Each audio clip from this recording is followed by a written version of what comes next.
देवगडमध्ये आमची जी घडलेली जी घटना आहे, असा आलेला तसा पहिलाच अनुभव आहे.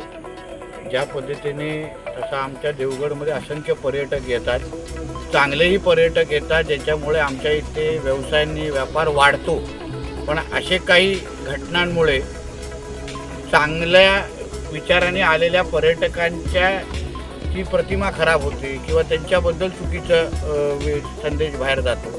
पण मी खरं म्हटलं तर माझ्या देवगडकरांचं, स्थानिक नागरिकांचं कौतुक करेन, कारण का ते त्यांच्या जागरूकतेमुळेच आज आमच्या त्या बहीण बहिणीला न्याय मिळालेला आहे.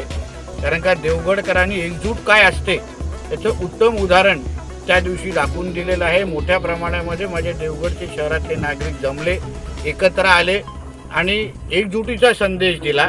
ते जे संबंधित काही डिपार्टमेंटचे काही अधिकारी होते, जे पर्यटक म्हणून इथे आलेले, त्यांना असं वाटत असेल की बाबा आमच्या देवगडमध्ये येऊन इथे काहीतरी तुम्ही हिंमत दाखवाल, दादागिरी दाखवाल आणि आम्ही इथे खपून घेऊ, असं आमच्या देवगडची प्रतिमा नाही. आमचे लोक प्रेमळ पण आहेत, पण त्याचबरोबर शिक्षा देणारे पण आहेत आणि त्या पद्धतीचे उदाहरण त्या रात्री आमच्या देवगडकरांनी त्यांना दाखवून दिलेलं आहे. मी पोलीस अधीक्षकांची माझी चर्चा झालेली आहे. मी SP पण संपर्कात आहे. त्यांच्यावर कडकचे कडक कलम लावलेले आहेत, त्यांना अटकही केलेली आहेत. माझा पाठपुरावा त्यांच्याबरोबर सुरू आहे. आपल्याला असं एक उदाहरण देवगडच्या इतिहासामध्ये नोंद करायची आहे, जेणेकरून भविष्यामध्ये असं कोण आमच्या देवगडमध्ये हिंमत करणार नाही, कोणीही आमच्या माता भगिनींकडे वाकड्या नजरेने पाहणार नाही. शेवटी आमचं महायुतीचं सरकार, मग बदलापूर असेल का देवगड असेल, इथे कोणाचीही गय केली जाणार नाही.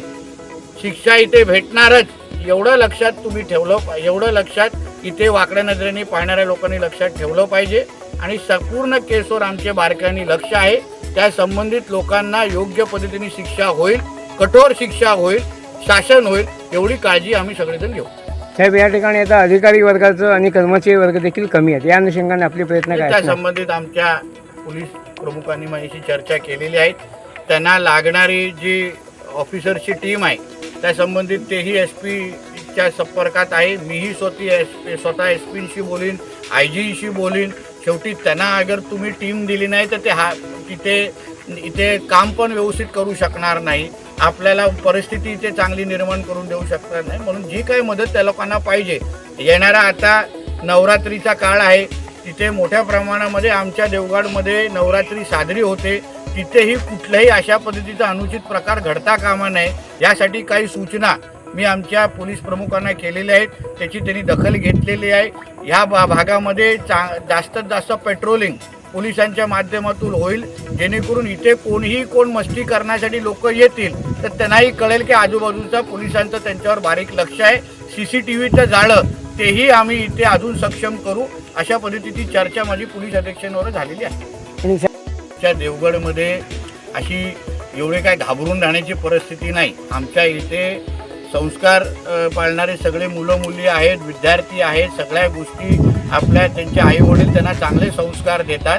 फक्त आपण शासन म्हणून, राज्यकर्ते म्हणून आणि आजूबाजूची यंत्रणा म्हणून आपल्याला सक्षम करण्याची गरज आहे. ती येणाऱ्या काळामध्ये आम्ही अजून सक्षम करू, एवढं विश्वास देवगडकरांना मी या निमित्ताने देतो.